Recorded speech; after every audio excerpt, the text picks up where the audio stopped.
yeah, Q&A. So yeah.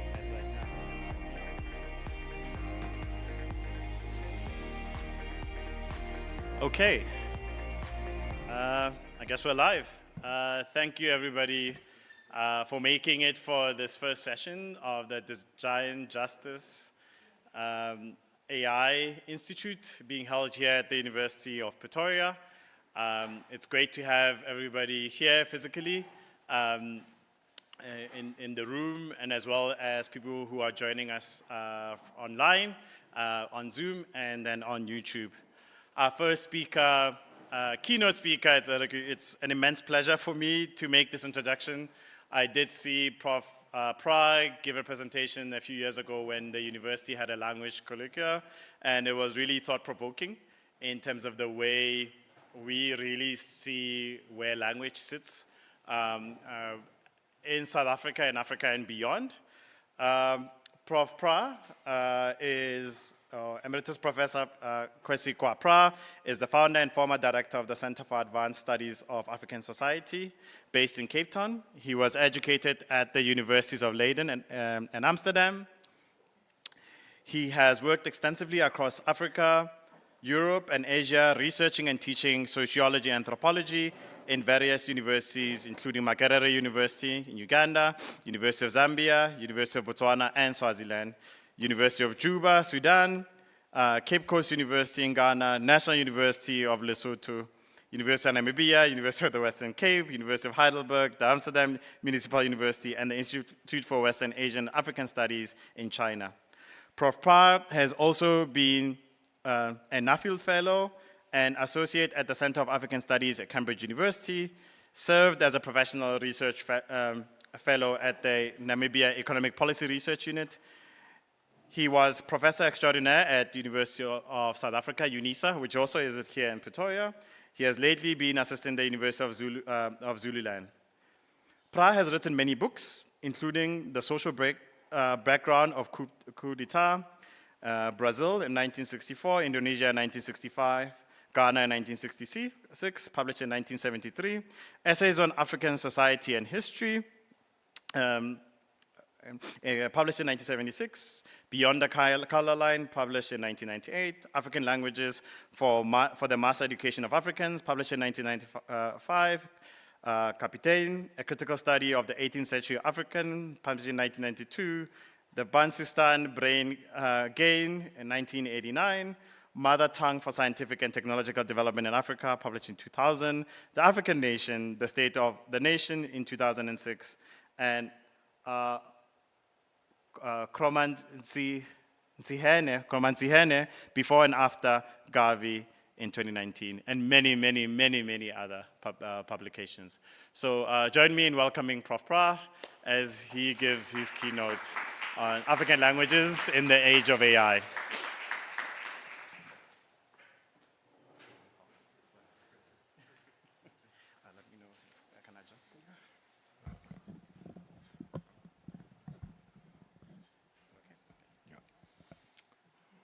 Good morning, ladies and gentlemen.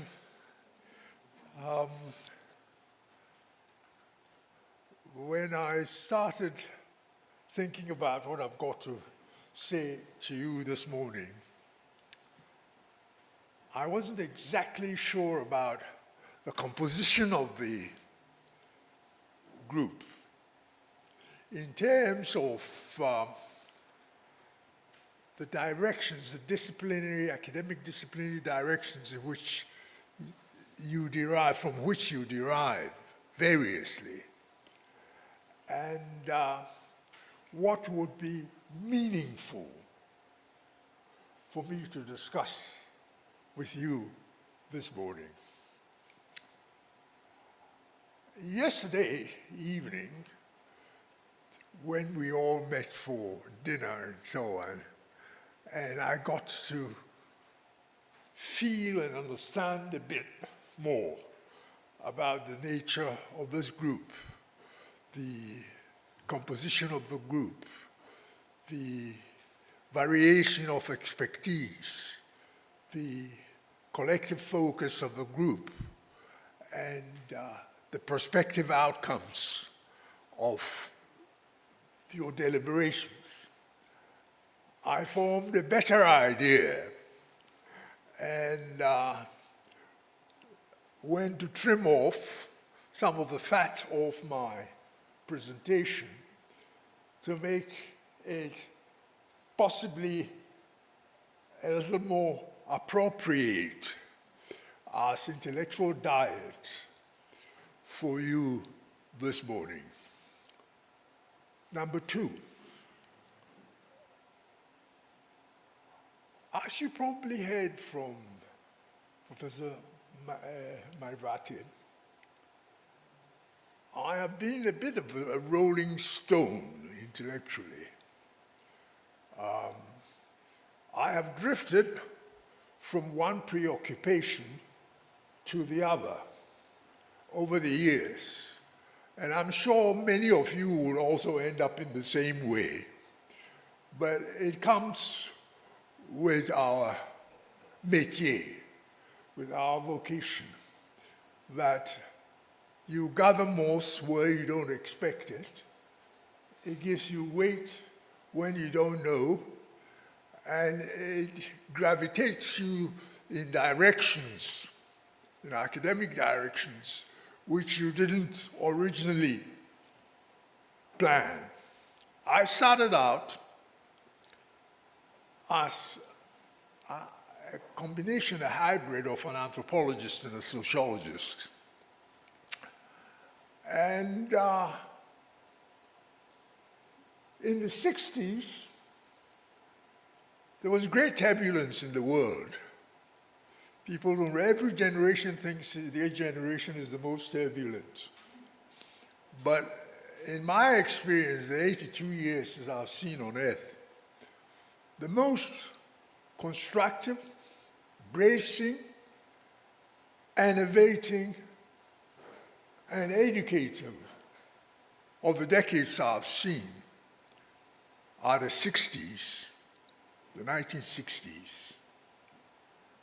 I think, in fact, they've been more consequential than many other decades that we've seen in our lifetimes. Why do I say this? Because that was the time the whole world was transforming and new connections were being found and laid between peoples from all corners of the globe.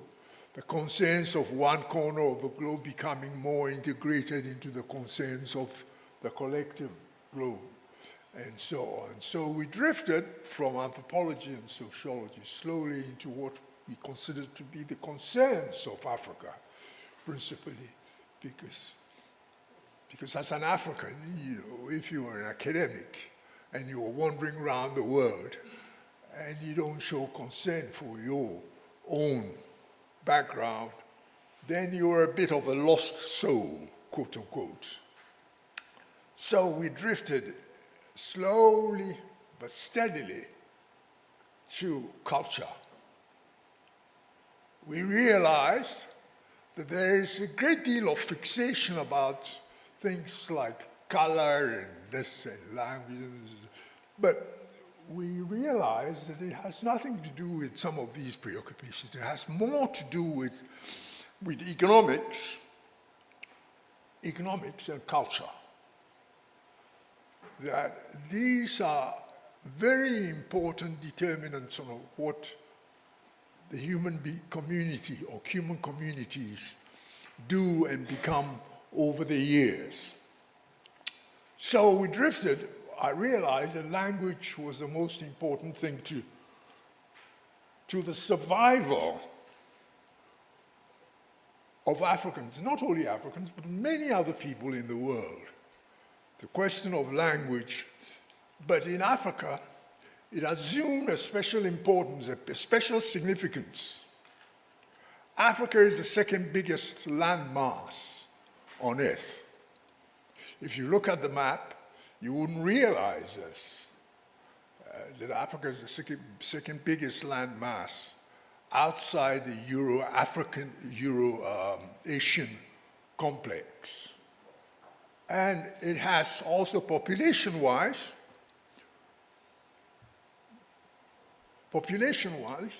now currently, about 1.4 billion people. It is estimated that by 2050, by almost half of the population of the world may be African. So what happens in Africa is bound to have tremendous effect on the prospects of us all as a global community. Now, what Africa faces, in my estimation over the years, over the past, I stopped teaching in the University of Western Cape. I retired in 1997 because of the realization that I was wasting my time in the university teaching anthropology and sociology.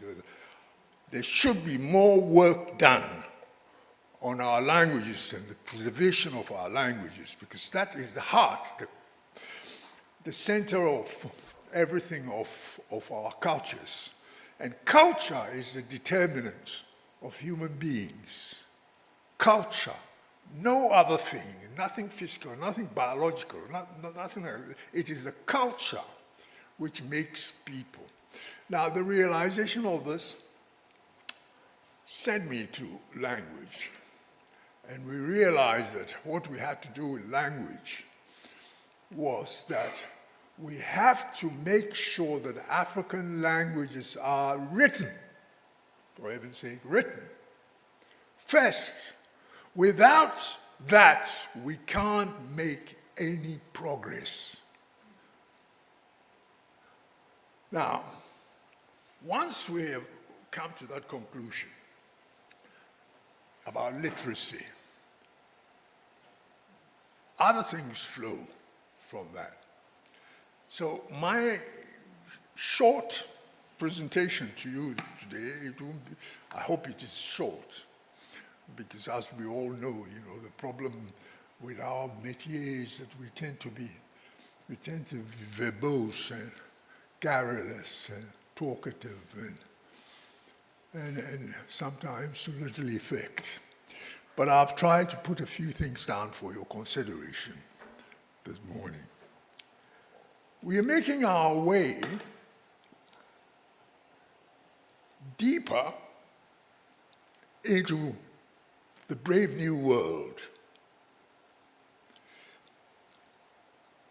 In 1931, when Aldous Huxley wrote his dystopian novel bearing the title, he chose as temporal marker to locate his reader's mind in the context of the technological prowess of humanity by setting his plots against the periodization grid, commencing with Henry Ford's T-model assembly line innovation. Ford's technological innovation in his time was a portent of an emergent technological world. Humans were imitating machines, and machines imitating humans. The alienating effects of the assembly line was burlesqued by Charles Chaplin, in his 1936 blockbuster, Modern Times. A decade after Huxley's novel, the Britishers, Alan Turing and Christopher Strachey, laid the foundations of modern computer science and artificial intelligence. Working from the government communications center, Bletchley Park, during the Second World War, Turing and Strachey developed the first generally accepted computer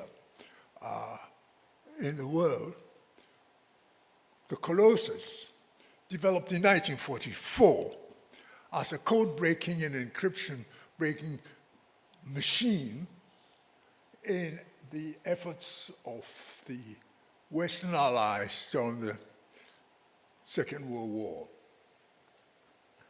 After the war, Turing and his colleagues, including Stretcher again, in Manchester, developed another machine. It was the first of its kind in that time, 2019 the closest. In Manchester, they did further work, and he developed what he called the Turing test to determine whether a computer could imitate human conservation. This test became the foundational constituent in the field of artificial intelligence. In the 70s, a small desktop computers for individual home use, came on the market. And I remember in the 80s, the time that we met Professor Bode in Lesotho. It was all over it was coming on the market. It was a new thing on the market, a new technology on the market. Everybody was buying computers, desktop computers and so on. And I remember a Canadian chap who came to work in the institute I was heading. I was then the head of the Institute of Southern African Studies in the National University of Lesotho in Roma. It was called Brent Swallow. Brent Swallow was a fundi of computers. And he brought to the attention of our institute and a lot of the university staff some of the machines that were coming on the market. First the Apple, and then later the IBM. Soon after the IBM machine came on the market. And it was a fantastic discovery. And Brent Swallow was in demand all over the campus for his expertise with these machines, for these desktop machines. By the middle end of the 80s, of course, we all know this, the machines were all over the place, all over the world. Everybody was using these machines. Now, the Dartmouth Summer Research Project on Artificial Intelligence workshop hosted in the summer of 1956 is widely considered to be the founding event of artificial intelligence as a field. Generative AI has changed the skills market by this year. By this year now, it has completely changed the market. And one prominent job listing website in the US has estimated that 1 in every 40 vacancies for software developers in the country mentions skills related to generative AI. That is more than double the increase size at the start of 2023. So in 1 year, in numbers, the number of people entering the area you are interested in has doubled in the US alone. If you add other places in the world, it is even more phenomenal than that. Remarkably, looking at another end of the world, in China, the artificial intelligence industry in China is burgeoning into a multi-billion-dollar industry. When I went to China first, in 1979, it was a year and a half after they had made the promulgation of the 4 modernizations of Deng Xiaoping. That was the start for China of all this process towards computerization and artificial intelligence. It was 1979. I remember they took me to, China was developing fast by then. It was happening. It was beginning to happen. And I remember they took me to the first factory for making cars. And I asked them, in fact, I still have pictures of this. I asked them, how did you make your first vehicle? They said, we got a few examples from different parts of the world and we completely disassembled them and put them all together again and did that over some time. Measuring all the components, the composition of the substances, and they were able to make the breakthrough. But China today, what they say is that in 2016, that's 8 years ago, the Chinese Communist Party released a 13-year, 5-year development plan in which it was aimed to become a global AI leader by 2030. That's 6 years from now. That is the projection that they have made. Now, all this shows, so I suspect it's bound to happen because they've kept their records on every projection they've made since the middle of the last century. Now, I think it has implications for the whole world also, that we've got to be able to start putting our minds together and trying to work towards some degree of commonality and sharing of principles and sharing of understanding about what we can do and what we cannot do with these new inventions and new innovations. What should be permissible and what is not permissible. Because what we know already from developments and the speed of the developments of AI and so on is that particularly for the armaments industries, it's a very dangerous stage for humanity. If we are not careful, if we do not make common rules we share, if we don't have common understanding of what we can do and what we cannot do, it can lead us into very problematic situations. Machine learning, a subset of AI, is where the foundations of generative AI were laid. Subsequently, the initial machine learning models of the 1950s, as time went on, boomeranged in the effect that unexpected results, unexpected social outcomes emerged out of them. Now, today, we know that a plethora of scenarios with foreboding implications have been laid at the door of the advocates and devotees of AI expertise. These include misuse in deliberately compromised journalism, cybercrime, audio deepfakes, racial and gender bias, and also job losses.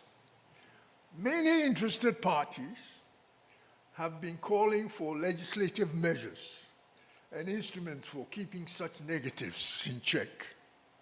Some measure of international consensus is required to create a shared understanding of where to draw the line, what is acceptable and what is not. Goodlad and Becker urge educators to communicate the purpose and value of teaching with writing to help students engage in the diverse world and communicate with others. In addition to the lecture hall, they argue that educators should question each tech industry's narratives and participate in public discussion on regulation and the future of AI. I suppose this is part of what you are arguing. A recent white paper, this is recently, 2024, an output of a multidisciplinary workshop which was held last year in November. How many of you were there in Nairobi? Oh, you were there at the Nairobi meeting. Okay. Was led by a cross-organizational team, including Microsoft Research, Microsoft Philanthropies, University of Pretoria, and NEPAD, Lilapa AI, and Oxford University. Are you sure you don't know about this? You were there also. The workshop discussed the implications of generative AI for the future of work in Africa and provided an overview of the current state of generative AI and its applications in the different domains, as well as the challenges and the risks associated with its adoption and regulation.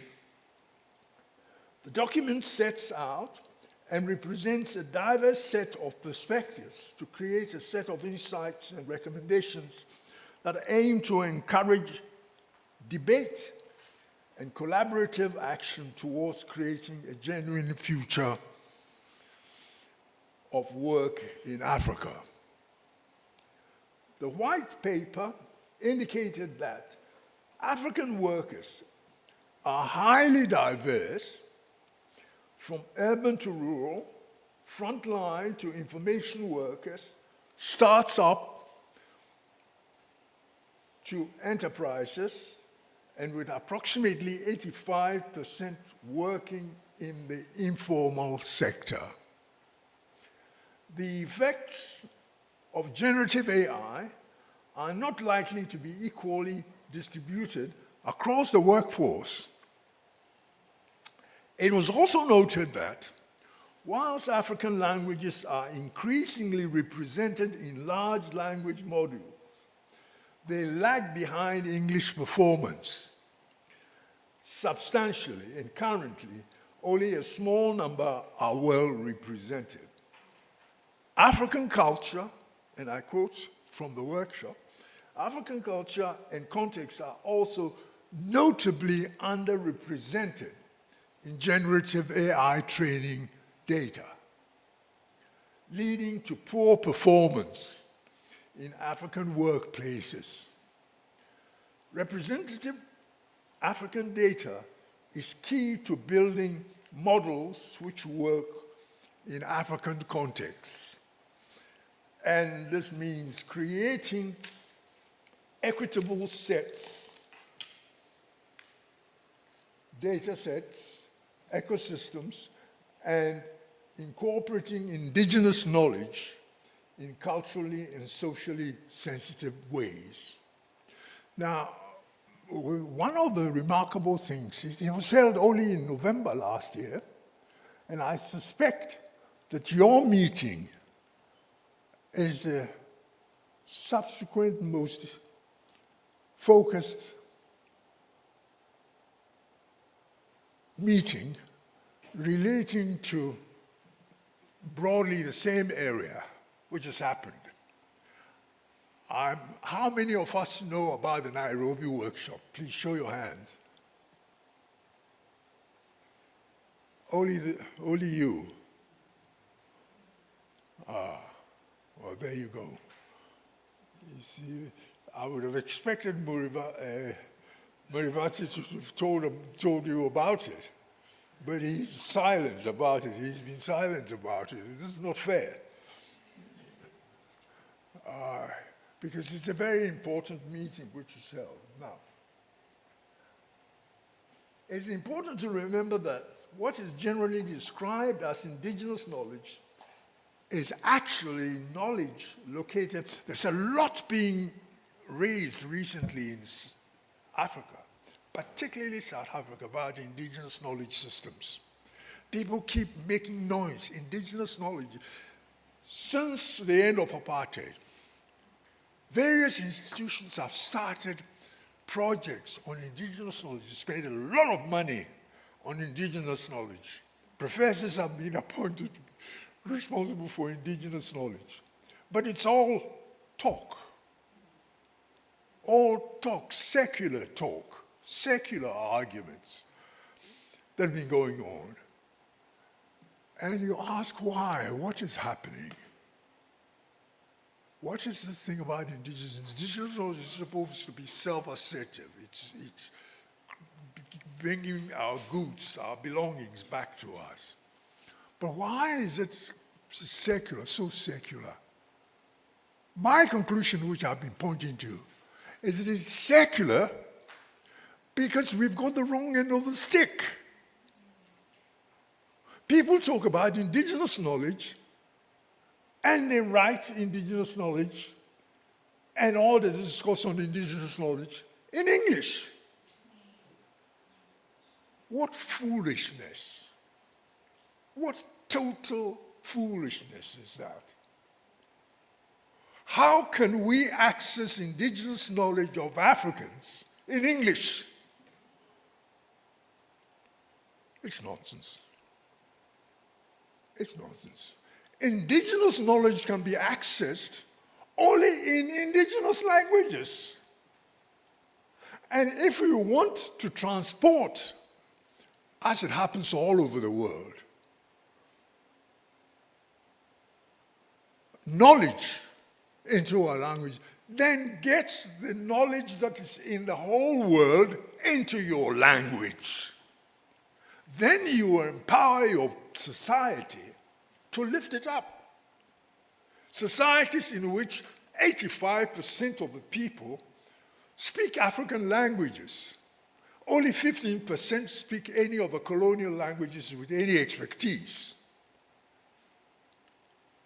So if you want to lift the society up, speak to them in the languages they know and understand they are creative in. The genius historically lies. That is the way to lift the people up. So it came back to what some of us had realized for a long time. That's a cultural question. It's a question of language. It's a question of language. That all our knowledge, if we do that, if we start putting knowledge in our languages, in 10 years, we will transform Africa. If we persist in becoming Englishmen, competing with Shakespeare in his language, or Racine in his language, then we're making fools of ourselves. We are asserting our colonial heritage. We are reaffirming our colonial heritage. Now, I usually, when I point these things out in Africa, I draw examples principally from Asia, because Asia has a lot to reveal to Africa in that respect. You see, if you look at the history properly, you will realize that the independence process, the process of removing people from colonial situations in Asia started about a decade before Africa. A decade before Africa. The Middle East started even earlier. Yesterday evening we were discussing this, that the collapse of the Ottoman Empire and the signatures of the British and French to the partition of the Ottoman Empire in the Middle East, the creation of states like Lebanon, Syria, Palestine, Iraq, Saudi Arabia, what happened in the post-First World War situation. The post-Second World War situation continued the process.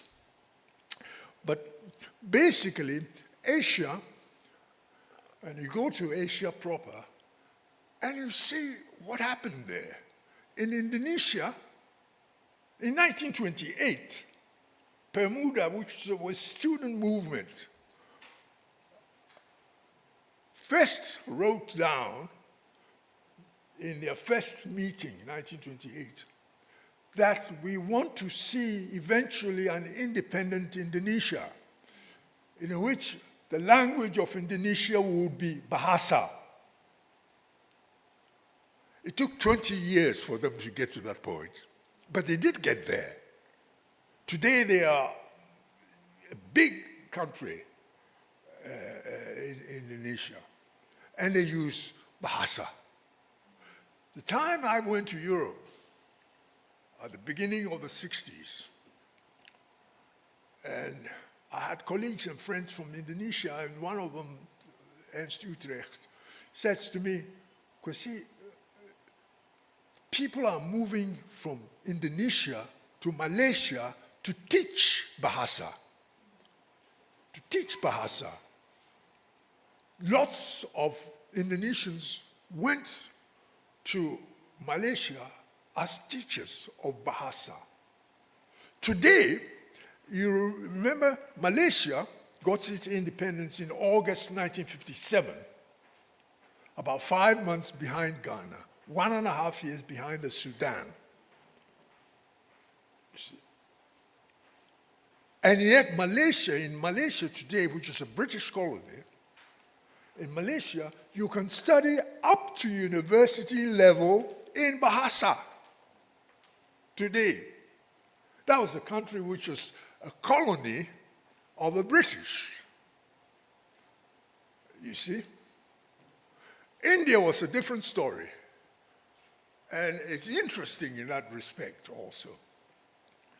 I went to India first in 1969, traveled from Delhi to Cape Cameron, under the auspices of the All India Trade Union Federation and the Communist Party of India, ML. Now, what I saw, we spent a great deal of time in Kerala.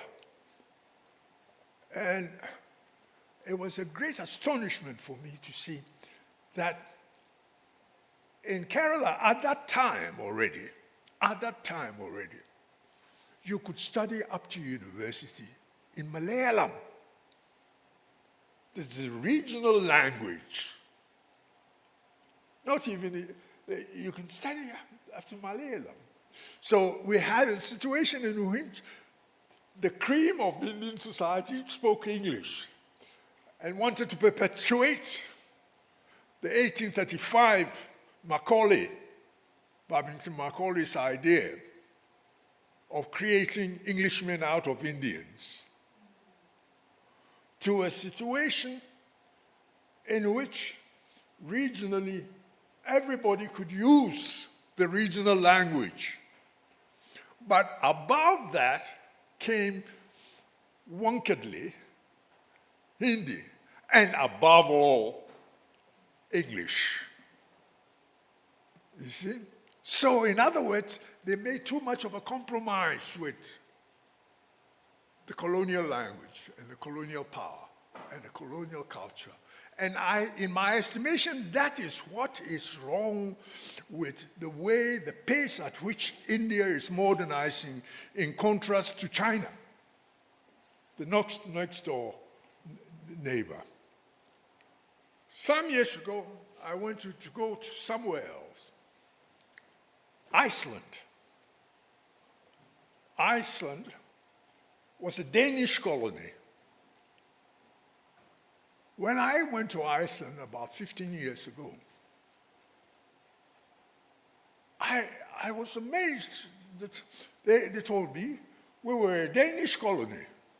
I said, so you speak Danish? Well, we can understand what they're saying, but we use Icelandic.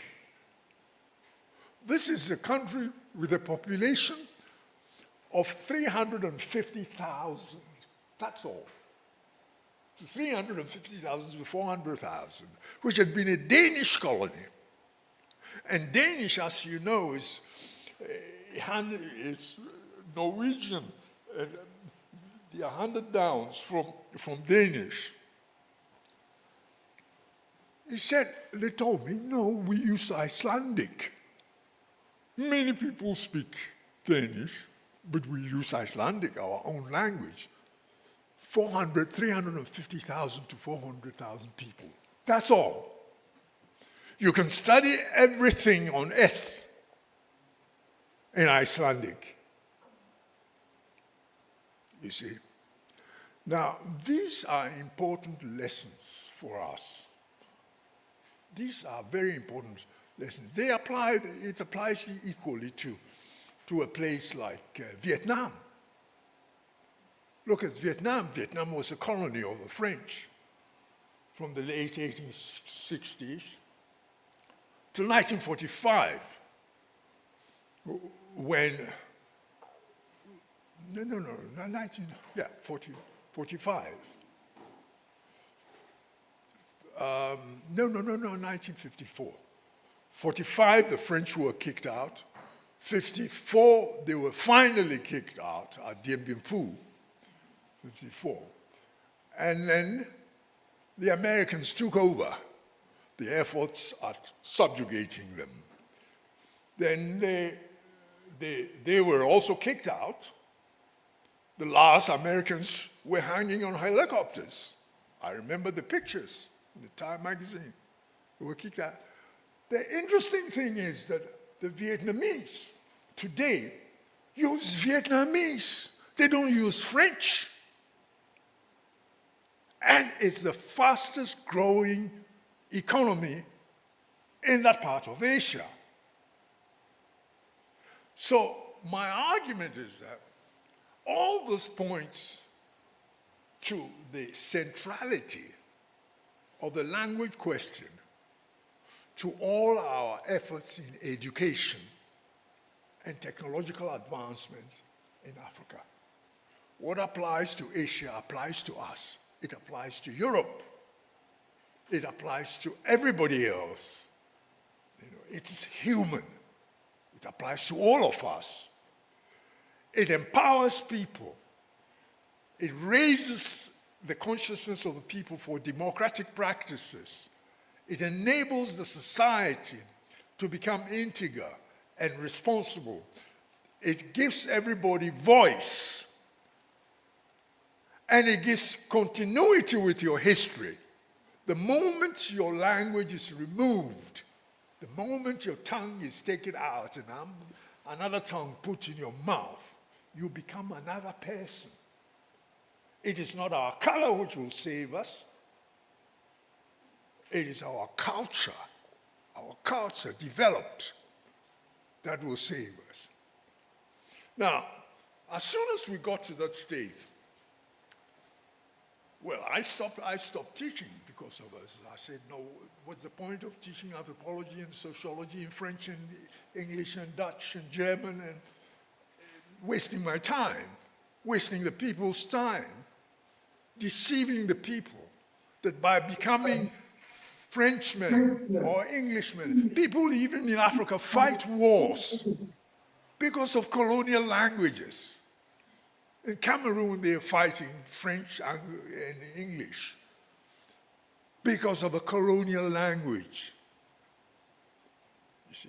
So my purpose for the past quarter of a century, since I retired from the university, has been to do work in this area. And we managed to debunk, and we got help from all parts of the strange thing is that you get help. You get help for this. The Americans helped us in this. Ford Foundation, particularly Ford Foundation. The Canadians helped. The IDRC, the International Development Research Center, Canada. The Norwegians helped, NORAD. The Germans helped. The Germans were the first to help. And the Germans who helped us were led by the German Foundation for International Development. This stage was led by a chap called Wolfgang Melin. And he said to me, Kwesi, you must do this work. Don't stop. This is a very important work. Don't stop. I remember that very well in Bonn. There was the French won't help you. The French wouldn't help. Why? Because the French want you to use French in Africa. And when we discussed it, I remember the Germans were laughing about it. The French won't give you any help for that. The British won't help you. And the sad thing is that when South Sudan became independent, I was there because I had lived there, taught there before that time. I went to the first workshop, which was held under the auspices of the Minister of Education. The minister was a friend of mine, Peter Adwok-Nyaba. Was sponsored by the British Council. Can you imagine that? The British Council pretending to be interested in the development of African languages in a former British colony. Lie. What sort of lie do they open? They go and say that for the first 3 years of education, then you must use the mother tongue. And then you must stop, because it gives you the foundation linguistically, structurally, in your mind, to be able to. Sorry, sir, just for the online people to hear. Oh, Thank you. I'm sorry. The technologies are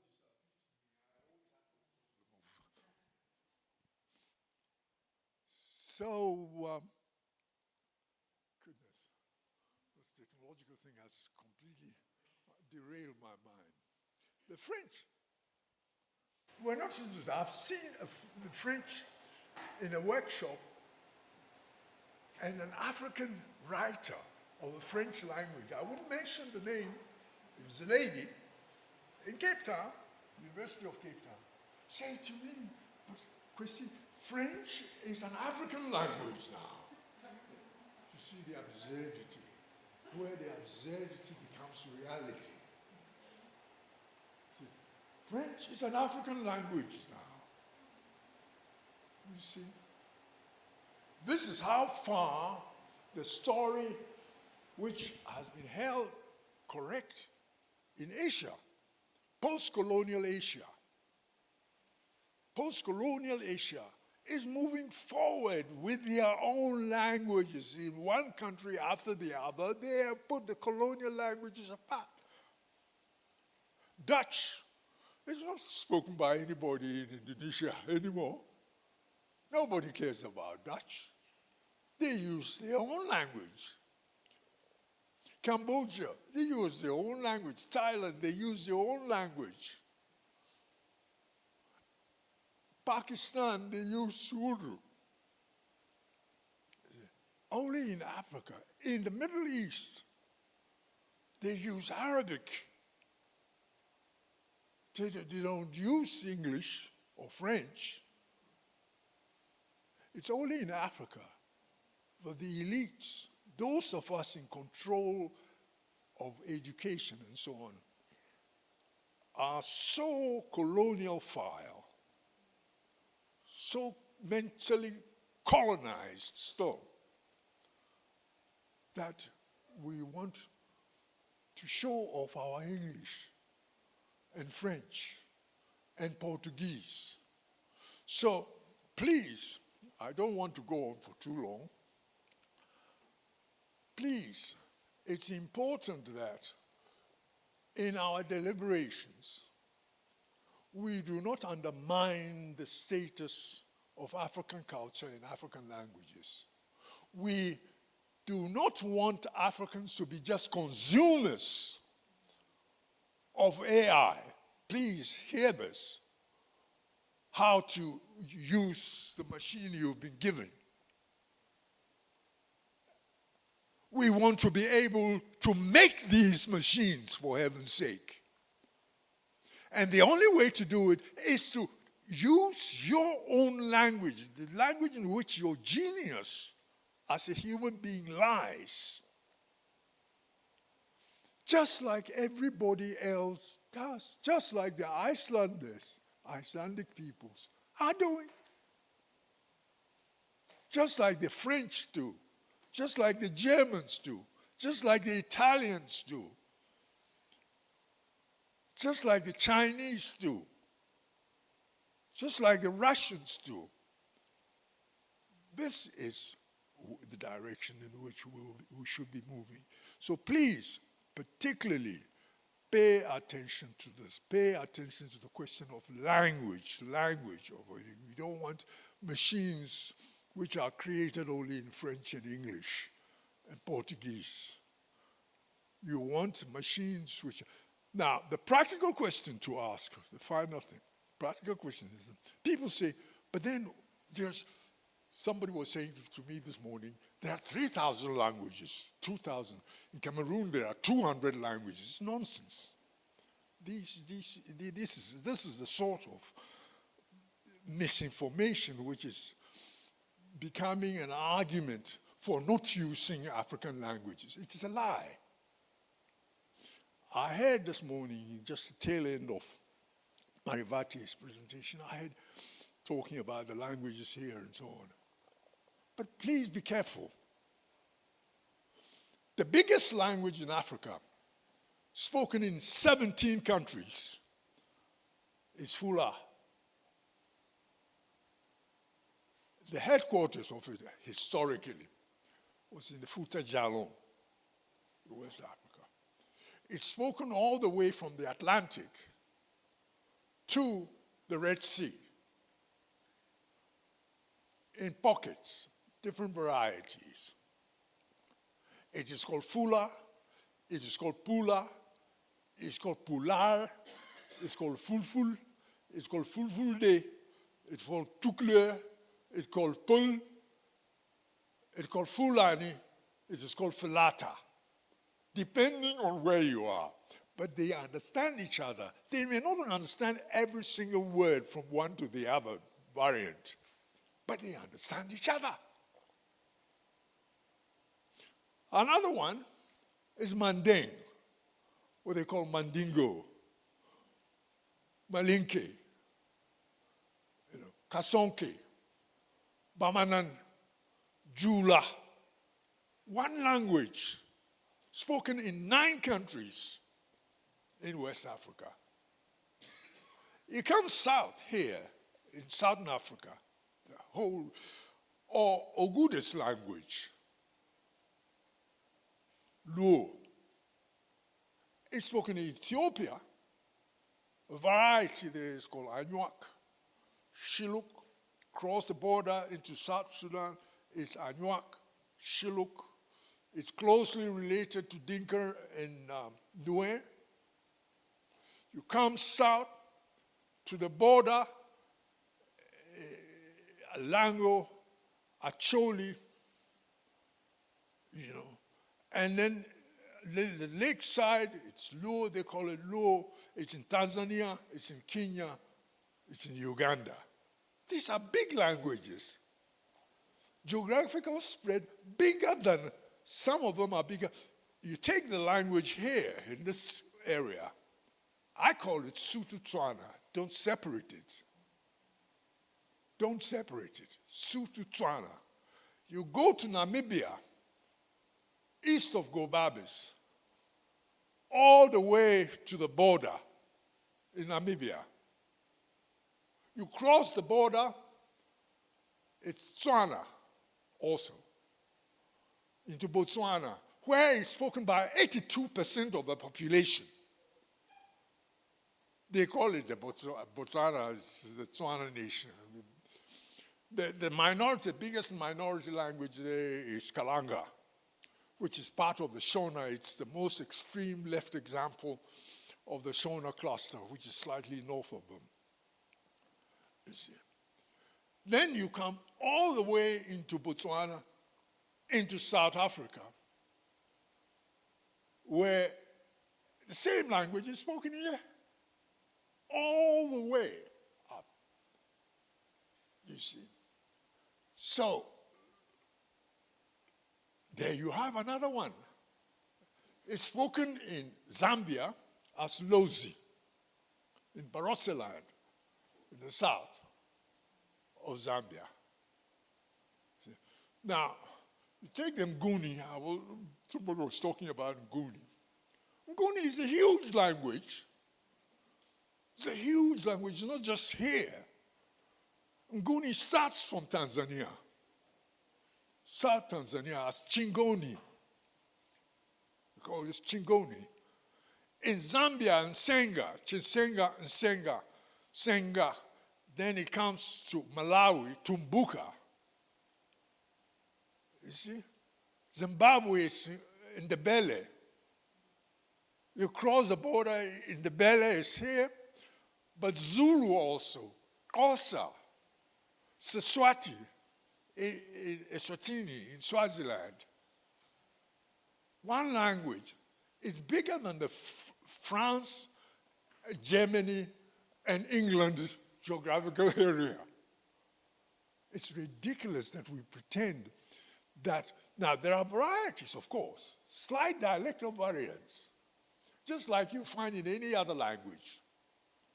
I gave the example yesterday of English, the English spoken in Bow Bells in the East End of London, you know, places like Hackney and the East End, Romford Road, that area.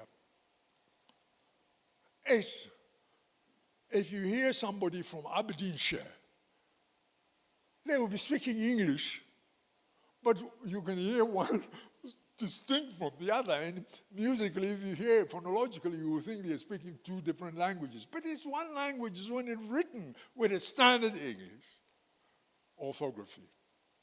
So we worked towards this, towards uniting those languages by writing them with the same rules, because the reason why these languages are separate, because different missionary groups competing with each other render these languages first into writing.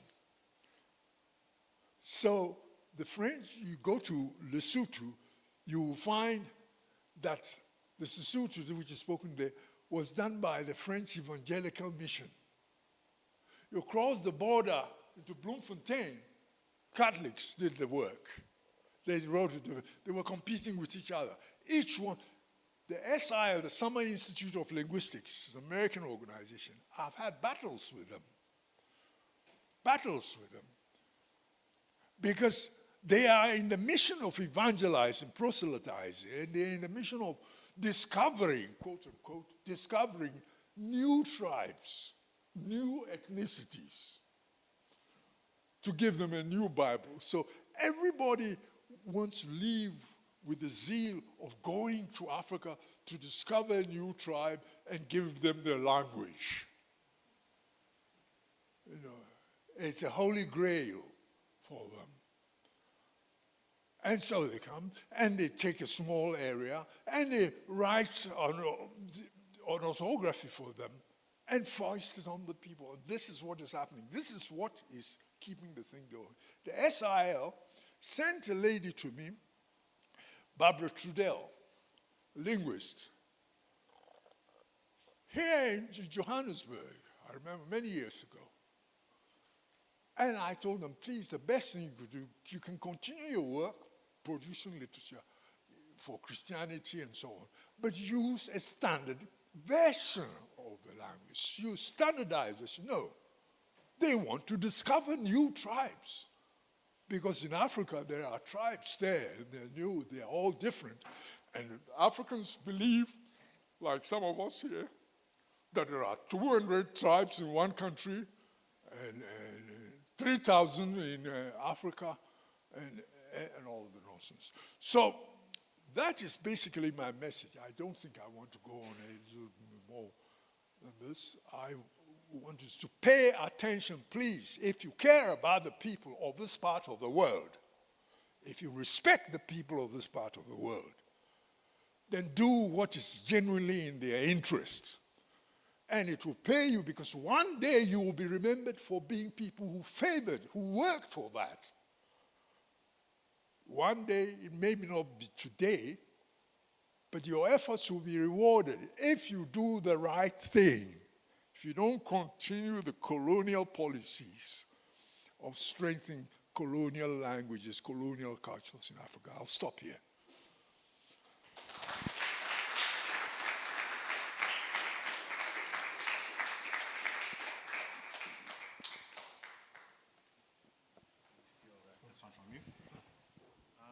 All right. Thanks again, Prof, for this presentation and talk. We'll open up for questions. We've got some time. We've got 28 minutes.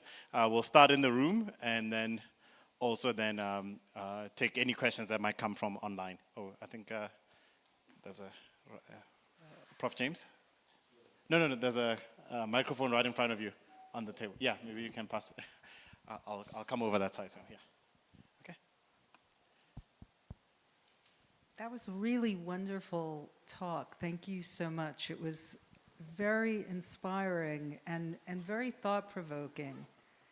So I have two questions, one to do with the colonial histories that you are invoking, and the other to do with AI. And I want to be honest and say that I ask both questions as an American who, despite wishing it were otherwise, really only is proficient in English. So my questions are, I'd love to hear more about what you're saying about the distinction between Indian and Chinese modernity and the role of, as I took you to be saying, the way that English remains a kind of a major, not only the English language, but many structures of British rule remain a major influence, which is totally absent. I mean, there are many things that could be said about Indian, quote unquote, modernity or modernizing as distinct from Chinese, but I'd like to know more about what it is you're trying to say about it, simply because it's interesting. Indian modernity is interesting for so many reasons, but I mentioned in this room, one of them is that Gandhi's early years were, of course, in South Africa. And I wonder if you have any thoughts on that. You know, the British, including even Macaulay, were so confident that the future of their culture was actually not going to be in the English metropole, but in places like New Zealand, which in a funny kind of way anticipates our alliance between Australia, Rutgers, University of Connecticut, and University of Pretoria, which is not to say, you know, 3 cheers for the British Empire by any means, but I'm only speaking about modernity in all its complexity. To do with AI, you know, I'm not sure if this is something that you want to think about on your own. Right now, one dominant vision of how to bring African languages into a more functional form of AI, and I don't think this is Vukosi's version, and I'd love to hear from others, including you, is that you would simply add on to language models that are dominated not only by English, but by North American English because of the training data available on the internet. And it's my understanding from deep probing that has been done that these models work by having a translation in a machine way between two different languages, let's say Danish and French. They use English as an intermediary. So they are, in a sense, because of the way the basic training data that makes them operative, English is there in a very endemic way. On top of which, and this is a controversial way of putting it. I don't know that it's fair to say. Some might argue that probability theory and statistics is itself a hardcore Western way of handling the world. The whole idea of taking knowledge of the world, putting it into a data set, and then organizing it through predictive analysis is something that takes us back to, say, Francis Galton. So I'll stop there, but again, want to thank you for the talk. I'll start from the bottom end about AI development and the transposition of English in the center. I think we have to be careful there. Are we saying that English is the only language that can stand at the center and do the translation? No. Of the existing model. Of the existing model. But I think the existing model reflects the position of English as a culture in the world in terms of power today. That's all it says. That's all it says. If we want a world which is making progress, a world in which people feel equal and are behaving equally, then we have to correct that. Because there's nothing inherently special about English except there was a colonial power. That's all. You see, we must correct that if we want to empower people, if we want people to be able to develop and share. There's a certain level we can share all of that. We can remove one, we can place all languages in that position depending on which combination. The question I think we should ask, though, following from your question, is, you see, how to do it practically. You see, and this is my worry. My worry is that if we perpetuate the lie in Africa that Zulu is different from Xhosa, and it's different from the Bele, and it's different from Tumbuka, and then we're not helping ourselves because we're making it mission impossible.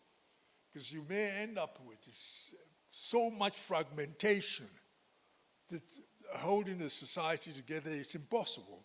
But if you give the people the development and advancement in their own languages where they are, and rather expose them to other languages. You see, I have a friend, my roommate in the Netherlands in my early years. He can handle 12 languages. He's a Dutchman. 12 languages. He picked some of them up early. You know. He was Flemish, part of his family is Flemish speaking in Belgium, part in Holland. You know. I don't know when he picked up. German and Dutch are structurally very close. You see, very close. It can be an advantage, it can be a disadvantage, depending on how you look at it for them. You see, he knows that. Then he knows French, he knows English from school, such that when I went to university in Leiden first, I was surprised by the fact that lecturers will give you a list of literature you can consult for that particular lecture, maybe 20 titles. And they will say, choose any 5 in that list. Now, the list will include textbooks in French, textbooks in English, textbooks in German, textbooks in Dutch, because they ensure in their early educational system that by the time a youngster reaches university age, he or she has working knowledge of these languages.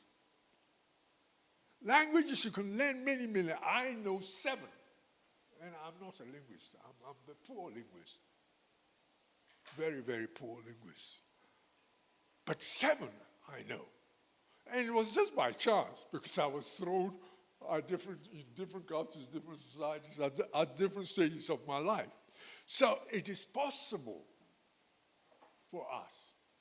Those of us who are monolingual and who speak in universal big languages should work our way out of the prejudice that everybody else should speak our language. We should become multilingual. All of us need to become multilingual. There is no difficulty in knowing English or French or Portuguese, but know your own first. Know your own first. That connects you with your history, with your culture, your roots, gives you continuity, gives you confidence, and it makes you realize what you are. Then you can see yourself as part of humanity as a whole. Now, the China-India, then the other thing is the concept of the empires of the mind. You remember in 1943, Churchill, whose mother, as you know, was American, Churchill made a speech because at the time, he was trying to get the United States into the war. And so that was before, that was earlier on. But 43 in America, he made a speech in which he used the phrase empires of the mind. That in the past, Europe had conquered the rest of the world, imposed their languages and everything on people. But they are retreating. He was trying to assure the Americans, Roosevelt, that they are not going to continue with colonialism.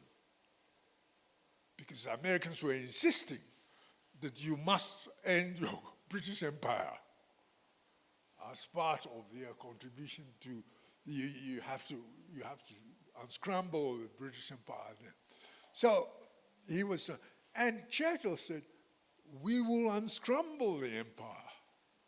But please, let's build empires of the mind based on the English language, which is spoken in England and in the United States, and let's use that. So the empires of the mind, the question of the empires of the mind is very important.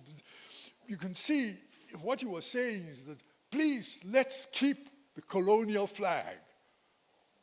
Not in so many words, but in a subtle way. No, you are not Churchill. Okay. Yeah, so now the last point was this division between India and China, the developmental differences in trajectories between India and China. Yeah, okay. India and China. What I'm saying there is that, you see,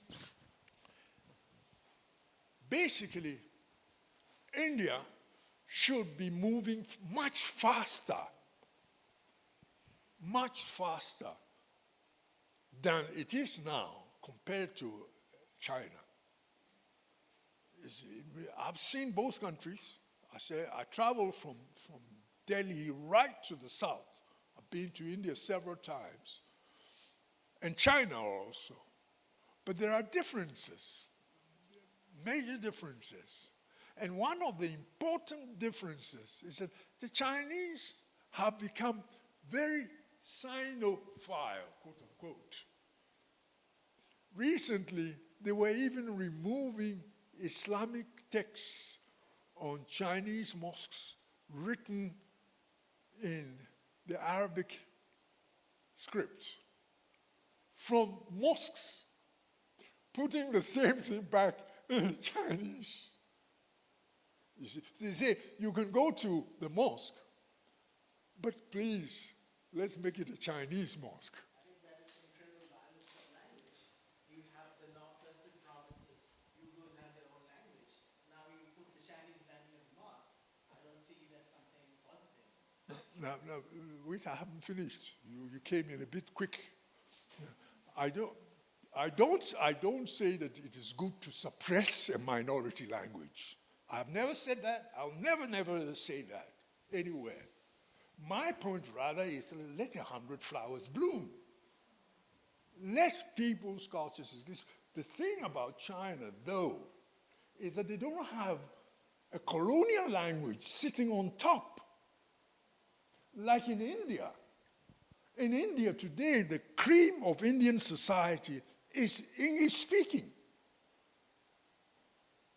That is the truth. And let's not deny that. All the top Indian classes are also, they are not first and foremost Hindustan. They don't insist on that. They want, in fact, Arundhati Roy, one of them, I can give you the quote sometime, where she points to the same thing. It is for as long as India agrees with the 1885 position of Macaulay, there is little hope for progress. Give Indian people the language they have created for thousands of years. Put all the knowledge in that language. That is the point I'm making. Now, the last... Yeah. Yeah. Yeah. No. Okay. All right. Thank you, Prof, for the insightful presentation. You've mentioned a very important point at the start of presentation where you said that in order for us to save our indigenous African languages, they need to be written, right? But I'm sitting here and I'm asking myself that currently we have issues of standardization, and one of them is the orthographies, which is the written systems, and secondly is the terminology. So how can we remedy the standardization of indigenous African languages? I don't want to say African languages because English and Afrikaans, I also consider them African. But the moment you say indigenous, I think it gives them that unique presentation. So personally, I don't like referring to our African languages as African, but rather indigenous African languages. Secondly, now that I'm thinking about the written systems of African languages, most of our materials, especially in South Africa, they're translated from English, from English to indigenous African languages. And does that count or should be addressed as an African language material? Do those materials that are translated in English, can we say they're inclusive? Yes. Can we say they promote epistemological access? Yes. I beg to differ. Yes. Yes. There I'll say yes. See, I don't think there's anything wrong in translating from English into an African language. There's nothing wrong with it. All over the world, people do that, translate one thing from one language to the other. It happens.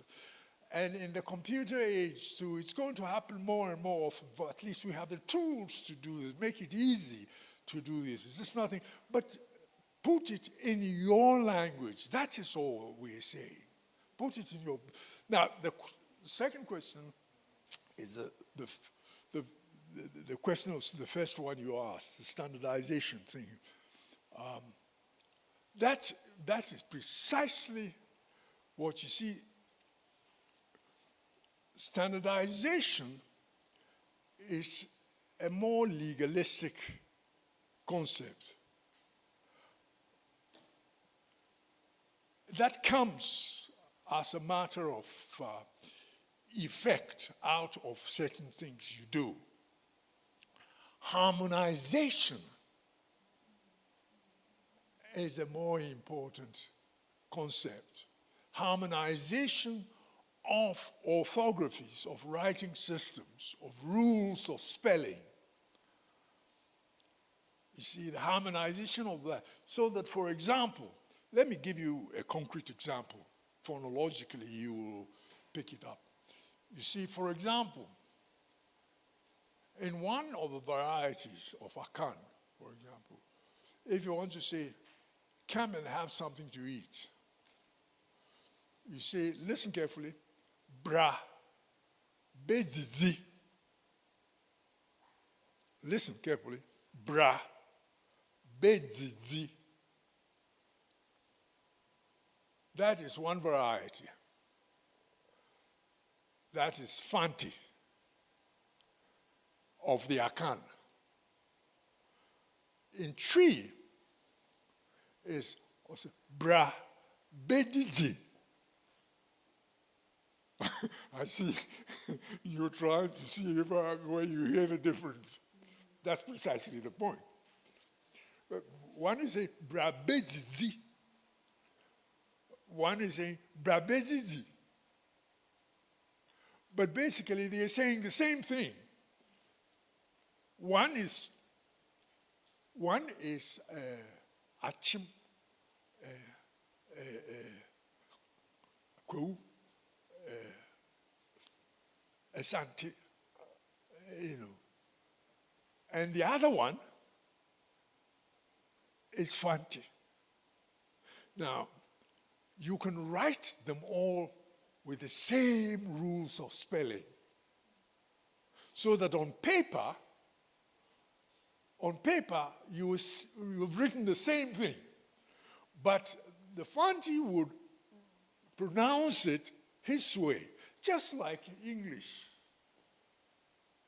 If you write English, somebody from Yorkshire will take it and read it, and you see, this is a Yorkshire man.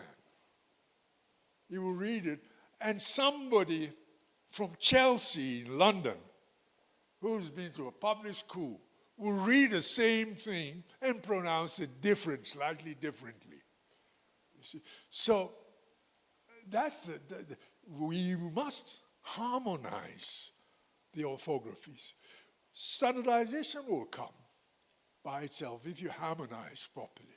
Now, it doesn't matter whether you translate from English into, the thing is that you must render everything in your language, because that's where you are most creative. You can't compete with Shakespeare. You can't. Unless you become an Englishman, which is possible. If you go and live there from when you are 4 or 2 or 1, or you are born there and your parents are from Africa, you'll become an Englishman or an American. If you take a Chinese kid who is born today, and you bring a kid into a village here, and the kid grows up, he's going to be a local boy. He may look different from the other people, but everything he does, the food he eats, the taste, the values, the orientation, the mind, it will be the same as the people here. So please, let's be careful about that. Let's be very careful about that. Let's not take the flag, say, now we have the flag. And that's the mistake that people make about indigenous knowledge. They make so much noise about, and you ask them, and the indigenous knowledge you were writing about is in what language? Writing about indigenous language, indigenous knowledge in English for Africans. That's not nonsense. Last question. Okay. Just very quick. One quick one, another one, and then this is going to be the last one. I don't think I've seen the Vice-Chancellor yet, so we might have a slide. A slide or two, so please let's just keep it quick so that. Yeah. from Singlish or the Singaporean English to, the way that Spanish and Portuguese are spoken in Latin America, to what extent language, instead of, being used as a colonial tool, could actually be reclaimed and used as a tool for resistance and, economic capitalization? So for instance, so is British English now the only English, or is Spain Spanish the only Spanish? Or, these alternative forms of modality of language could actually be used by former colonies to actually establish themselves and reassert, their independence and their new rights. Please expand on it a bit more. So, it's like, so for instance, in Singapore, which is kind of like a semi-counter argument to what you said in terms of, economic development, because in Singapore, they speak English. And, because of the variety of languages there, and they're very, well, if you look at the GDP, kind of economically advanced. The same way that, in Latin America, most people speak Spanish or Portuguese in Brazil. And so to what extent can we, instead of just, having new forms of languages and the ways that they've been evolved in particular contexts, be used not necessarily as a tool of colonization, but as an instrument of resistance to the colonial powers, but also towards a reclamation of a particular national identity that acknowledges histories of colonialization, but also acknowledges the ways that, people have evolved or have taken hold of these languages to make it their own. Yeah, I hear you, and I agree with you. You see that it's a bit of both. What I am against is saying that you are putting the center of attention on the colonial language to the detriment of, I'm not saying that you must not use a language from somewhere else too. I know a language from somewhere else. The more languages you know, the better. But don't condemn your own. Forget your own. Condemn your own. Reduce your own to oblivion and follow somebody else's language, because then you remove yourself culturally from where you say you belong. That's what I'm saying. So in that sense, using your own, like you were saying, becomes a way of reasserting your belongings, reaffirming your belongings. That is true. Now, I think you have to be careful about equating Singapore, for example, with Latin America. It's too easy a sort of jump to make, and I think you shouldn't be making a mistake like that. In Latin America, the indigenous people were either decimated, completely decimated, reduced into small pockets. Now they are only prevalent in the Andean states, the Ecuador, Bolivia, and those places, parts of Chile. The people who dominate now are descendants of colonists and mixtures of that. So it's a special case, it's a very important case, and the world will be seeing the people will rise. The Andean people will not accept that forever and ever, to be subjugated to Iberian culture forever and ever. So it's a different. Singapore is different. Remember, Singapore is different. Singapore was the creation of the colonial process itself. You see, and it's a convenient point for that. It's just a convenient place where transactions in Asia can be made for convenience. So let's be careful about the way we use these examples.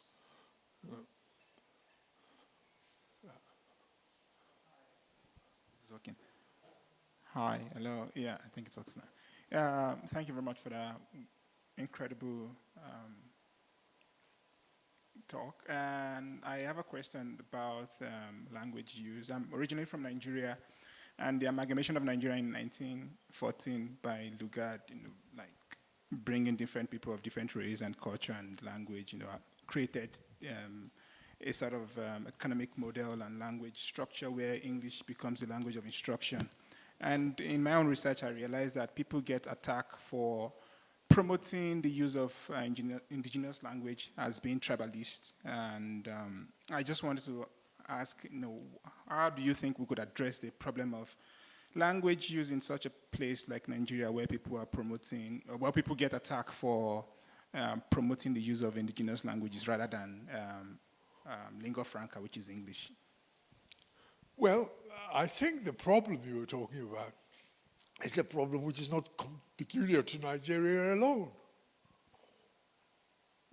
It's this problem of placing the colonial language up. That's what I was talking about in the case of India. But India has done it in that respect better, because it doesn't mean that they've kicked their own completely out. In the regions they allow this to survive. But the heights of a society and power is kept by the Anglophiles, the people who speak the English subcultural people at the top. In the case of Africa, like the case of Nigeria where you were talking about, the dominant elites are completely Europhile. The dominant elites there and here. Here I've seen it also happen. The 30 years that I've lived in South Africa, that's one of the most remarkable things that I have seen. All the leading elites, the elites, push their kids right from the beginning into the old apartheid-led schools. They didn't change the school system. They didn't change anything. And they thought they have, just by putting African faces in the middle of that they have completely decolonized. That's the foolishness that we have. And it's not just Nigeria. All African countries have that problem. All African countries. It's worse in the Portuguese and the French-speaking countries. But it's all over Africa. It's even in the relationship between African languages and Arabic. You see, African languages and Arabic. The problems in the Sudan,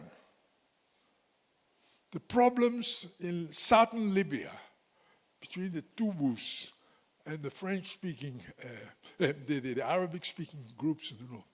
The problem is that a lot of them have been Arabized. To the point where you find, in the Sudan, you can't tell the difference between an African and an Arab by looking at them. It's not like that. And it's got nothing to do with Islam. No, it's not a problem of Islam.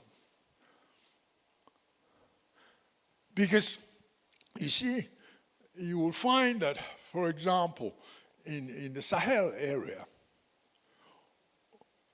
recently, not so recent, about 20 years ago, in Timbuktu, where the Timbuktu manuscripts, you know about the Timbuktu manuscripts.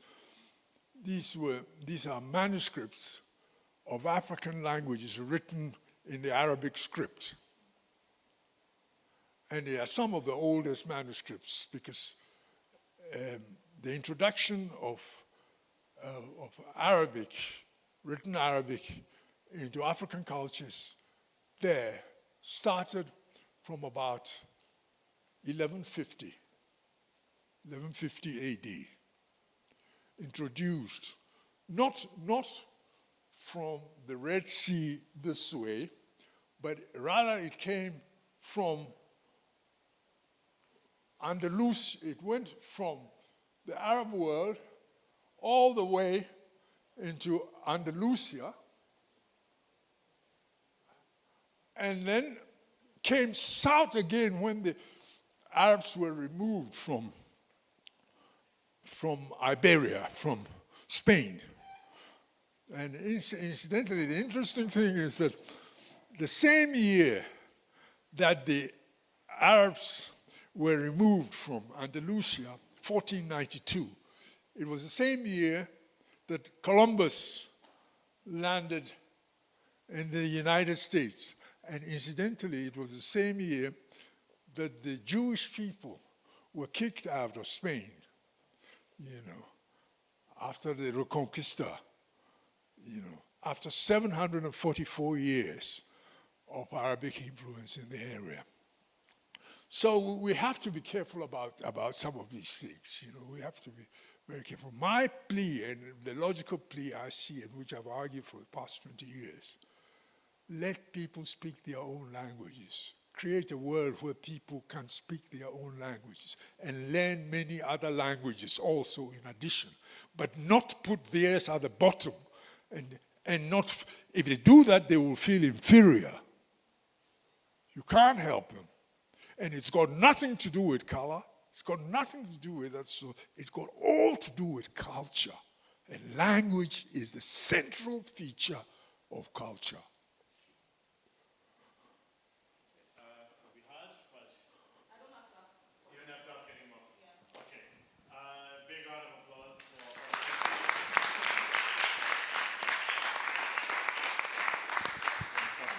Thank you for that great talk. And yeah, I was almost starting to think I should ask him and say, you know, after lunch, should he sit down and there be a special panel for people to continue asking questions?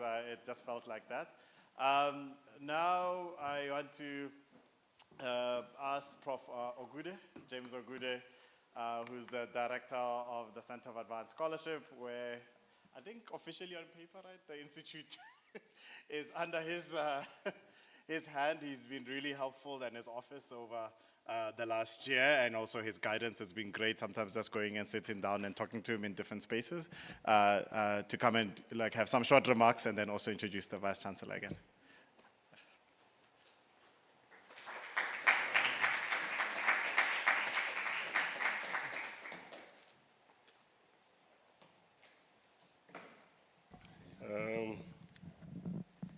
Thank you, Marivate, Prof. This is one of our rising stars in AI. And the last time I met him, or rather the first time I met him, he came to talk to us on AI, and I was just bowled over by just sheer brilliance. Thank you for bringing us together. Vice-Chancellor, I'll be introducing you in a minute. Professor Prah, I met Professor Prah in the 80s. I was still a very young, budding scholar. I just finished my master's, and Professor Prah, one of those people that we looked up to. At that time, nobody talked about Sudan, especially what was going on in southern Sudan. And he took it upon himself to be reminding us of what was taking place there and how the battles, the struggles in Sudan, had been, forgotten. I'm deeply impressed, Prof, that you've taken up yet another battle, and that is in the development and preservation of our languages. I am a literary scholar, so I'm deeply invested in the issue of language. I happen to be a Ngugi scholar. For those of you who know Ngugi wa Thiong'o, you will remember his classical piece on decolonizing the mind. And the decolonizing the mind is all about privileging of African languages or our languages, both in writing and also ensuring that our languages survive. Last week, I had the privilege of hosting a number of scholars drawn from across the world. Cambridge University had just has commissioned me to do, they're developing some work on the context of leading writers across the globe. And among them also, they identified a few African writers, and one of them was Ngugi wa Thiong'o, so they asked me to put together Ngugi in context. So I brought together these scholars at our university last week. And one of the things which again came up now and again relates to African languages that Ngugi is seeking to promote. So I'm basically making these remarks in relation to what Prof. Prah has been talking about, and perhaps what we need to reflect on going forward. How can AI help in the preservation and the development of African languages? We've been talking about Shakespeare. Perhaps we need to remind ourselves that Shakespeare abandoned writing in Latin, which was the language of aristocrats at that time, in order to embrace English, which was a language of commoners. I hope we can learn something from that. So, Prof, I just want to say I'm very excited that you still continuing to fight the good fight around some of these issues. A friend of mine has written a book titled God Speaks to Us in All Languages. God speaks to us in all languages. And our own Tutu reminded us that God is not a Christian. Yeah, it's a powerful book, but it tells us a lot in relation to these issues of cultures that we are talking about. Now, my role today, I just made those remarks precisely because I was extremely moved by the talk that Prof made. My role here is really to introduce our interim Vice-Chancellor. And before I do that, you must be wondering why I'm here in an AI project. Our center, the Center for the Advancement of Scholarship, is a member of a consortium of humanities centers and institutes called the CHCI, okay? And the CHCI are the sponsors of this project under their global institutes. I was a member of the International Advisory Board of the CHCI over the last 4 years. And so when Prof. Marivate was working with the University of Rutgers, and I want to welcome all of you, the VC will do that, accordingly. When they approached our center to support them, I decided that we'll give the necessary support to the good work that Professor Marivate is doing. Also, because our interim VC is here, I'm also beating the drums for the center, that we're working laterally, across the board. And if it wasn't for our center and the networks that our center had built over the years, perhaps we would not be gathering here today. And I'm really excited that the Global Institute has been brought here. This is not the first time. In 2022, we had another Global Institute sponsored by the CHCI on climate change and problems of scale that brought a total of 6 universities from across the globe. And so I'm really excited that this is happening here. Now, to my true task.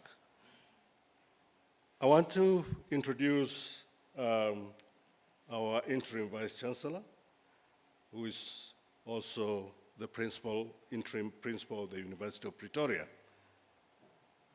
He holds a PhD in policy studies, particularly in governance, and specialist training in quality assurance in higher education. Anybody who knows Professor Mosia will know that he has played quite an important role, has incredible interest in what goes on, especially around issues of governance in higher education. In fact, some of us characterize him as Mr. Fix-It. Whenever there are problems in places, in universities, he's the one that is sent to go and put off the fires. So that tells you a lot about him. He earned his university qualifications in South Africa and the United States of America.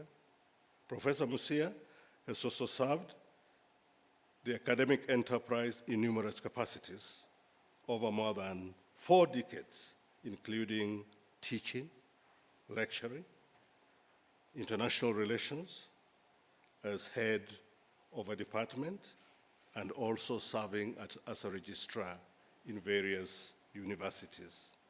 He served as dean, but also, believe it or not, general manager of the Health Professional Council of South Africa. He was the deputy vice-chancellor and vice principal and interim chair of the National Student Financial Aid Scheme, NSFAS, among others. His academic expertise is in quality assurance, governance, and health science education. Professor Mosia has performed institutional assessments, audits, as I told you, accreditation in numerous countries, not just here. He was appointed as an expert advisor to the Commission of Inquiry into the feasibility of free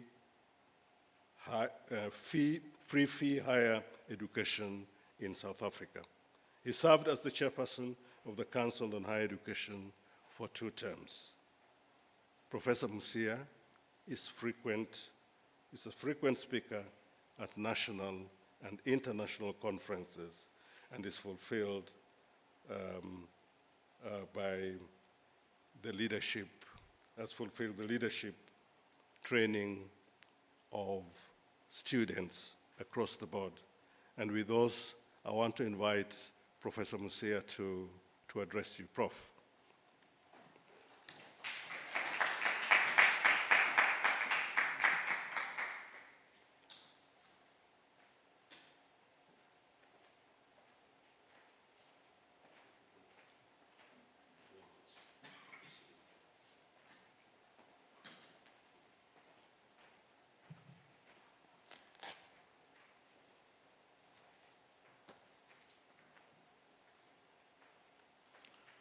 Thank you, Professor Bode. And I think it's still good morning to everyone here, at least in this country. Thank you for that kind introduction. I always tell people that this introduction sounds like a rumor to me, because I don't remember some of these things. But and yes, we acknowledge the center. Professor Bode is one of our top-tier researchers. You know, those people you simply can't let go. He's supposed to retire many years ago. So we're just keeping him hostage here until, we cannot anymore. It's incredible value to the research profile of this university. Colleagues, we met last night, and it was a pleasant evening, dinner. The meat took me long to chew, so I couldn't finish it. I don't know how they cooked it, but I thought some of you finished your portions, that's fine. It's just me and my dental arrangement, perhaps.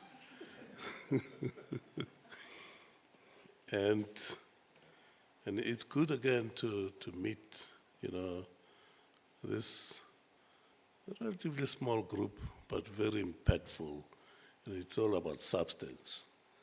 And when I listened to the introductions yesterday, they were quite heartwarming. The diversity of disciplines we have here and the interests that you have to actually try and provide solutions to intractable problems introduced to this world. And the kind of work that you do, when I just reflect on my own, of course it transcends boundaries, but this one area of work, few maybe others, where you guys don't listen to politicians. You just do what you do, and politicians follow, which is why there are still no real regulations how to get around, and governance arrangements and things. We're still grappling with it, but it's there, it's in your face, it's staring you, it's done. And this technology has been filtering in all aspects of our lives, you know. And as we grow older, those of us who are not used to hardcore technologies, and we have to learn, because otherwise you will not be operated, otherwise you will get left behind. So you just simply have to keep up with the pace. And my primary job is to work with students. They are my passion. They give you a lot of headache anyway, but they keep you up on your toes. And when you see the creativity that comes from these young minds, you just see that we simply have to move faster, you know, and fly higher where possible. So all of these decisions, you know, generated by these algorithms impact us in many aspects. Whether you know, if you have a little bit of money or you don't have it, you have to borrow from the bank, you know, get a home loan, and young person building your life, or even a rental, you know, it's there. In the healthcare, you know, access arrangements, it's there. You heard from what Professor Agute read, you know, that I actually spent many years in healthcare education. And so, and when you look at the journey there and what happens, you see how this introduction of AI has improved, you know, the well-being of people. There's still a lot to be done, but access arrangements and things like that, you know, looking at children's needs and so forth. So we truly appreciate the work that you do, and we do not know that all cases, you know, how this data that you guys assemble so much, we don't know what's happening to our lives. I really don't know if someone is looking into my bank account now and just wondering if I'm a nice person or not a nice person. But we know that from time to time, you have to rush to the bank and say, my money has disappeared. Or they call you that we suspect fraud, you know? And it's people that have this kind of information and punch these algorithms and do all sorts of things to actually make us feel insecure. And I'm confident that, you know, as you put your minds together, you know, you have one goal in mind among others, which is to provide solutions to some of these big problems facing us. It's data-driven, and it brings us great promise. It brings us many benefits as human beings. You can't dispute that. It does that. It still, you know, has a number of areas that are gray, a number of areas that are not tapped. However, as we want to realize the United Nations 20 Sustainable Development Goals, for which we are mostly all focused as universities,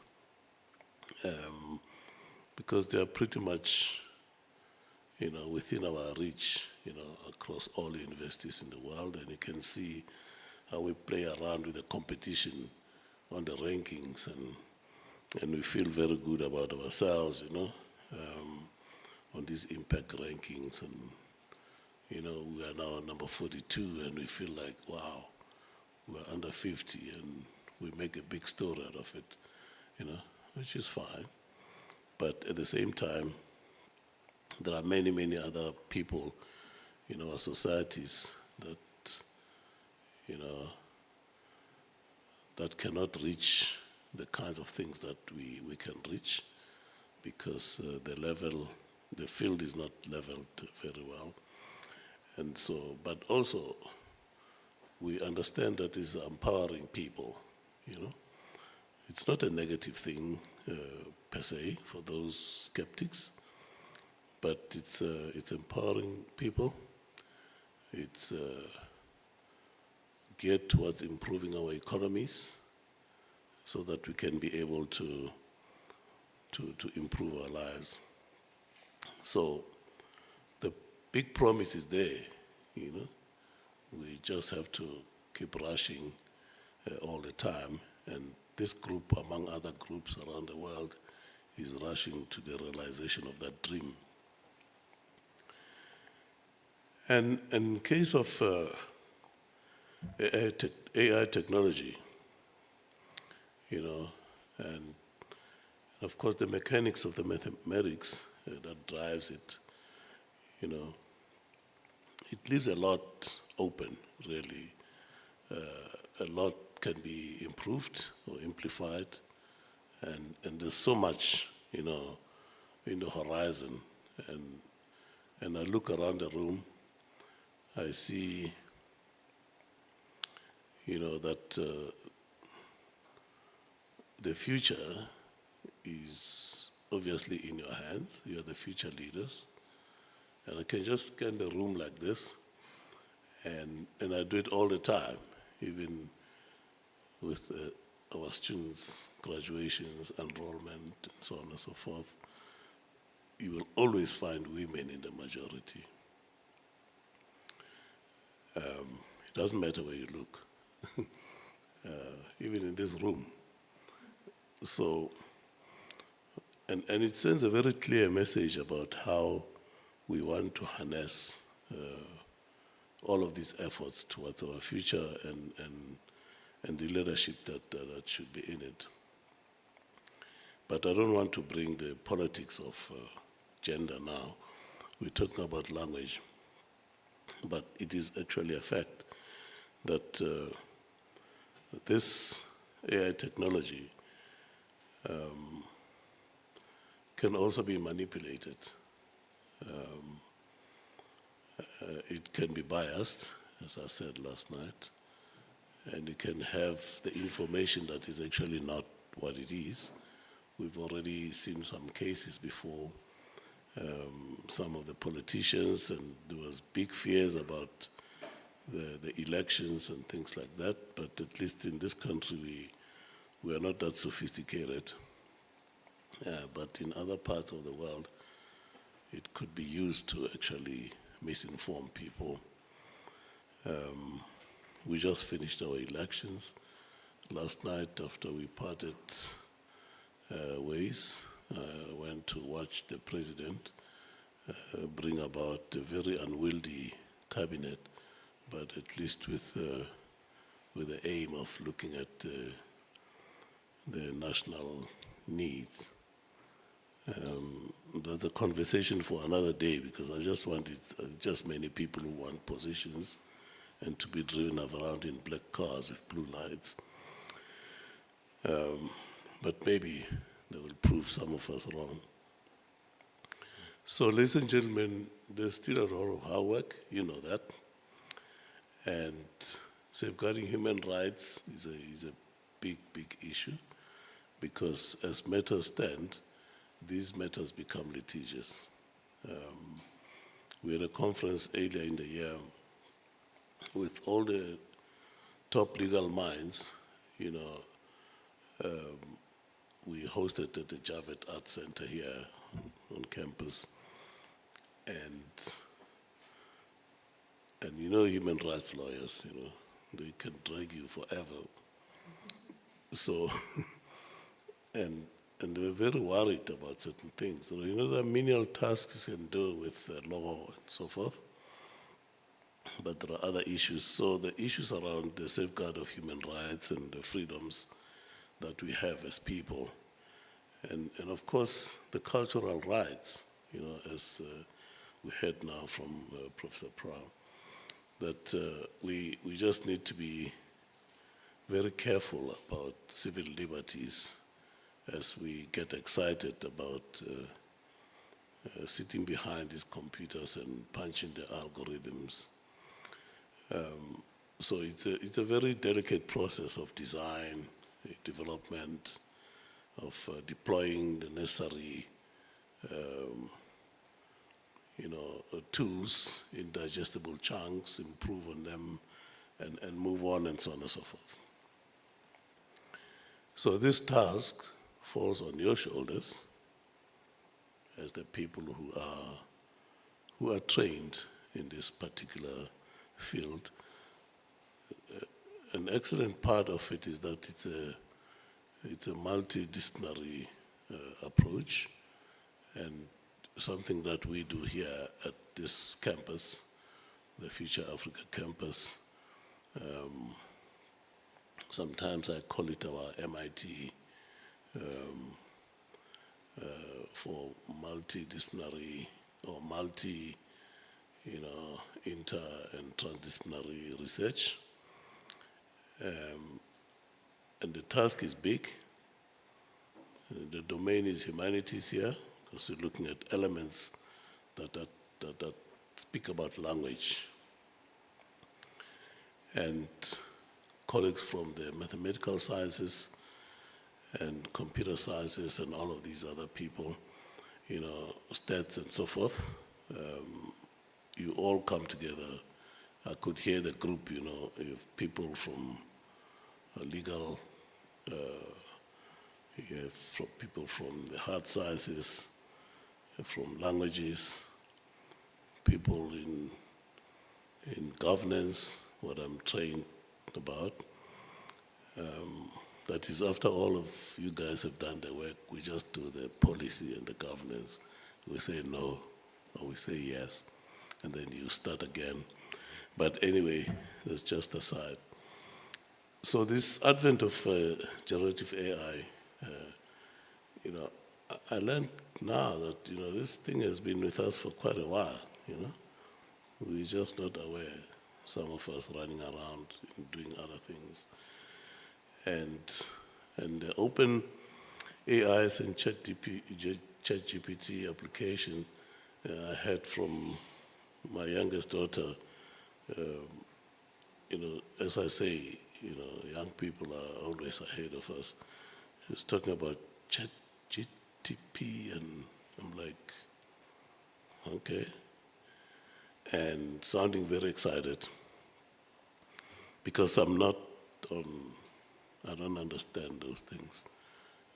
Following people, follow me on X or Twitter. I don't know where you guys are following each other to, but so I just stopped there before someone explains to me where I'm going. So these machine learning colleagues, you know better than I do, and the language processing that goes with it. We know issues around the large language models, which I'm sure you'll be hammering the next 2 weeks or so. And in one of the discussions we had with experts in one of the sessions during our annual general meeting with the Worldwide Universities Network here, which we hosted here, I asked, I can see the work that is being done, I understand, and I know it's evolving, and where does sign language feature? Because, well, at least in South Africa, it's our official language now. And it's important for us not to leave everyone behind in this rush, because then to go back again is going to be another big challenge. So the scope is there, you know it, but you can construct it in a manner that you can be able to produce constructive results and keep on evolving from there. And we know that we come from different cultures, and we have to respect our cultures. We do things differently. We eat, different kinds of foods. We were in Sweden not so long ago, a few weeks ago, with a colleague and many others. We had at least 24 vice-chancellors from South Africa because they promised us money. So we were running after money. These people are feeding us baby potatoes every day. I'm like, hey, that's not possible. But again, it's a cultural thing. They're quite happy to have baby potatoes every day. We don't do that here. So it's all those little nuances that we should take care of. And of course, the humanities is able to bring that up, as you do this kind of work, because they are closer to that. And others are closer to the technology and what you put together there. So you have this enormous power, the combination of these, coming to, produce quite spectacular scholarly work, very innovative work, and you have this history, this rich history that you just heard from the two professors now and many others. But in a sense that, much older people have been through a particular journey and very fortunate now to have this other journey join, and learn and grow and provide, so that kind of interaction is very, very useful for your applications going forward, because we're able to operate, at a level that is providing quality products for the world, and for humanity, and for science. So, and without taking too much of your time, we also know that this work is not possible, without some support of some kind. But already, if we demonstrate the kind of commitment that we have,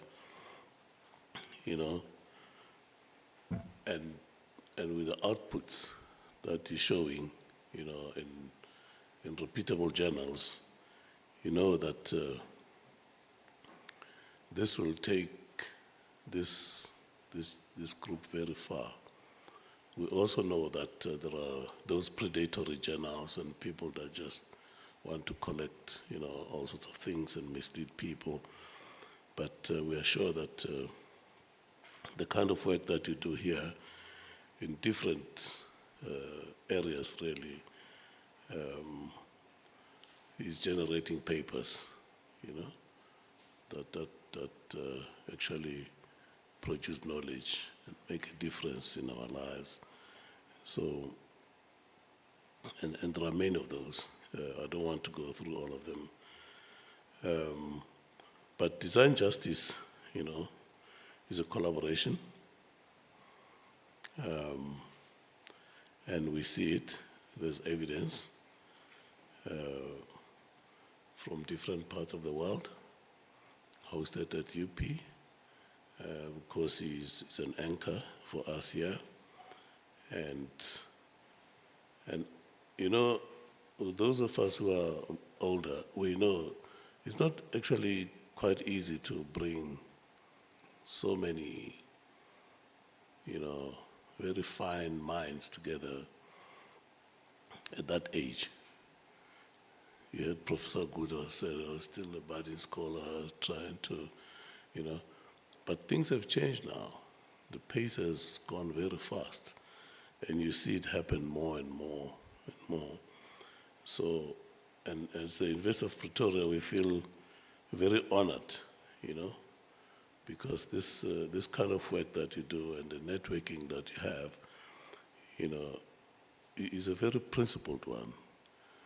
And it appears to me and many others that it is sustainable, it is community-driven, and will be able to control the outcomes, to be able to assist us with these solutions that I spoke about. clearly we can't solve all the problems of the world. The world is big in a bigger scheme of things until you look at the world from where NASA looks at it and they send us pictures. We just look like a small dot, of these planets. So, ladies and gentlemen, it's a very welcome wish for me and wishing you well. We are immensely proud, to hold you as a group here. And we now have a social impact, all of us here, to take this work forward, to make our communities happy and less worried about where we're going, produce the work that will shape our graduates as they enter the world of work, whether as entrepreneurs or as workers or some other people. We are truly proud that we have a home for everyone here. I mean, the area that Prof. Bode spoke about, the Center for Advancement of Scholarship, that's where the talent is honed and nurtured, and the collaborations, that assist us to have all of these kinds of engagement. And it's a very healthy, humanistic and responsible and inclusive community-inspired initiative for all of us. And I know that it will, through these efforts, Teacher and Justice AI, we will see results. We are already seeing the work that you do, and I wish you all the best. Just unleash your potential. All that we are asking for is your time and your brain, and the rest will take care of itself. And thank you so much.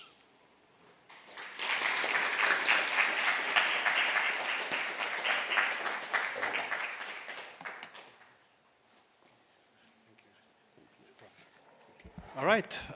Thank you, everyone, for this, and thanks also, Prof. Mosia, for this and for availing your time. And yeah, that's done for the morning session, just over by 15 minutes, so that's good. Not by a lot. I think lunch starts at 12:30, and then the next session is going to start at 3 p.m. So there's time. Hopefully the keynote this morning has brought up a lot of thoughts and discussion. I think given the time, it's enough for it to not just marinate, but actually then get into really a good mix of questions and inquiry that we can then discuss over time. Thanks again for, the really kicking us off. Thanks again, Prof. Kwesi Prah, Prof. Bode, for making the time, as well as Prof. Mosia. So yeah, I think that's pretty much it. Thanks, everyone.